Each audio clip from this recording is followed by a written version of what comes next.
What's the deal, Layla? You've been looking at that globe all afternoon. I'm confused. Today, my teacher said that Israel became a country after World War II, but we know from Sunday school that Israel was a country 2,000 years ago. That's right. It's the home of the Jewish people and their brave King David. So what's the problem? If the Jewish people had their own country, how did they lose it? And why did it take Israel so long to be a country again? Great questions. I never thought I'd say this, but even I don't know the answer. Imagine that, Leo. History is so complicated. I'm too busy for this right now. But now I'm curious. Come on, we have to find out. I don't know, Leo. I've got a lot of other homework. Oh, please. I bet there's someone who can explain Israel's history. Purdy, please. Oh, all right. Middle East, here we come.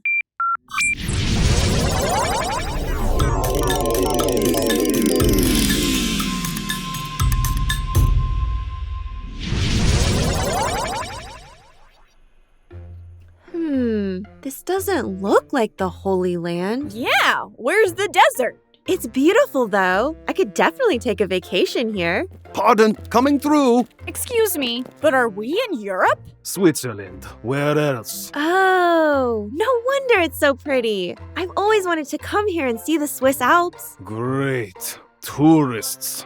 Focus, Layla. We're here to learn about Israel. Remember? Israel? That's the name God gave to our patriarch Jacob. Why, you must be here for the First Zionist Congress. Congress? That sounds like a government. That's kind of the idea. My name is Theodor Herzl.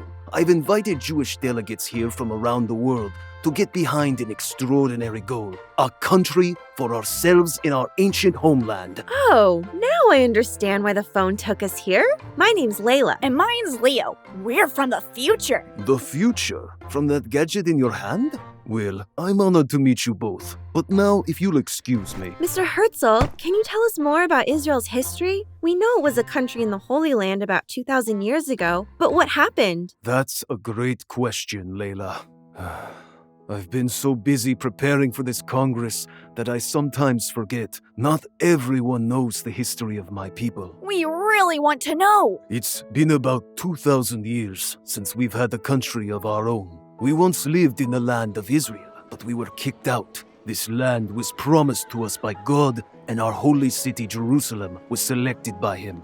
For hundreds of years, we had a homeland, but we always faced threats from other nations. And we were even conquered at different times. Sounds awful. Did the Jewish army fight back? Whenever we could, and sometimes God gave us miraculous victory. But we were small in number, and we lost control of our land. First, it was the Assyrians, then the Babylonians, who destroyed our first temple. Then there were the Romans, who destroyed our second temple and forced most of us to flee.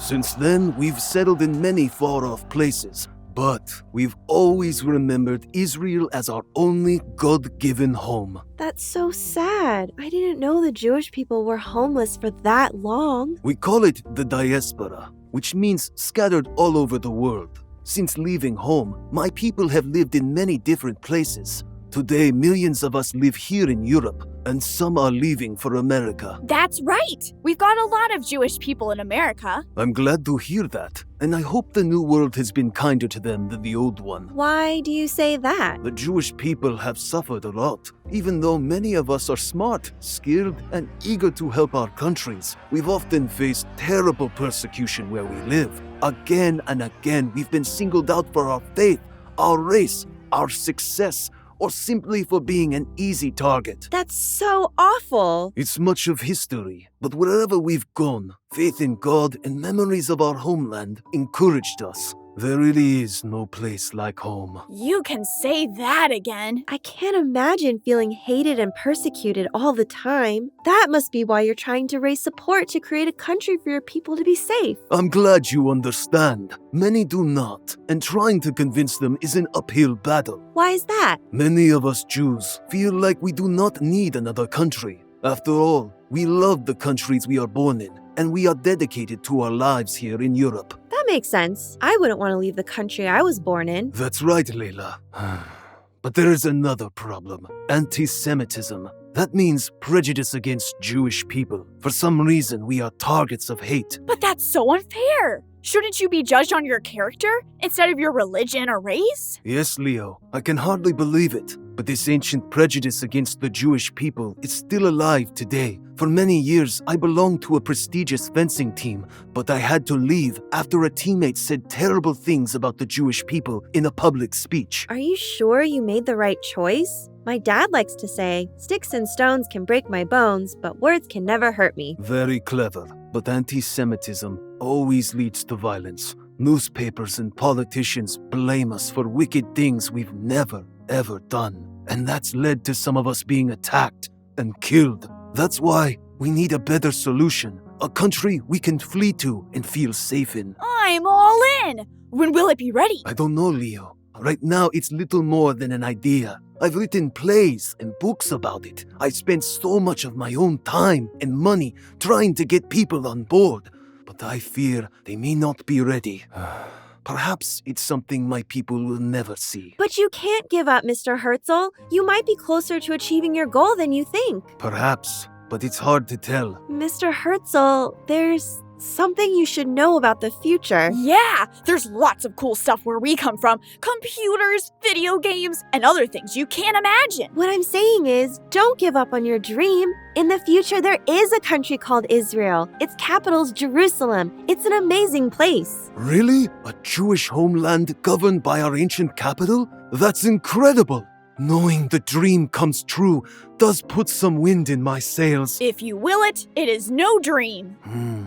I like the sound of that. Even if I don't live to see it, a home for the Jewish people is a cause worth fighting for, and this Congress can be a great start. I've prepared a speech to convince these delegates from different countries that they need to band together and commit to making the Jewish state a reality. We've got a long struggle ahead, but with everyone on the same page and our faith to guide us, we can accomplish anything. Thank you for talking with us, Mr. Herzl. We had no idea how hard people like you work to make Israel a country again. And thank you, Layla. It looks like you've done some hard work yourself. You came a long way and found out what you wanted to know. Thanks. Goodbye. Farewell, children. There, all set. Looks great, but where did it come from? My friend Hannah, her family had me over for Shabbat dinner. When I mentioned some of the things I learned from Mr. Herzl, they gave me this map. Nice. It's so wonderful that his dream of a Jewish state became a reality. Now Israel is a haven for Jewish people everywhere. A dream come true.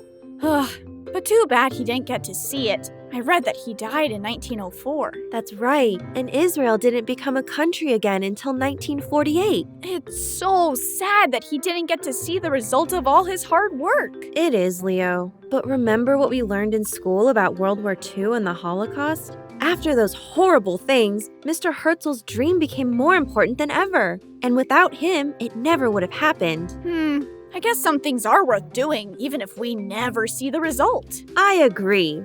Speaking of things worth doing, I have more homework you can help me with. Nice try, Layla. If you like time traveling with Leo and Layla, watch more of their adventures at PragerUkids.com. And parents, don't forget to subscribe.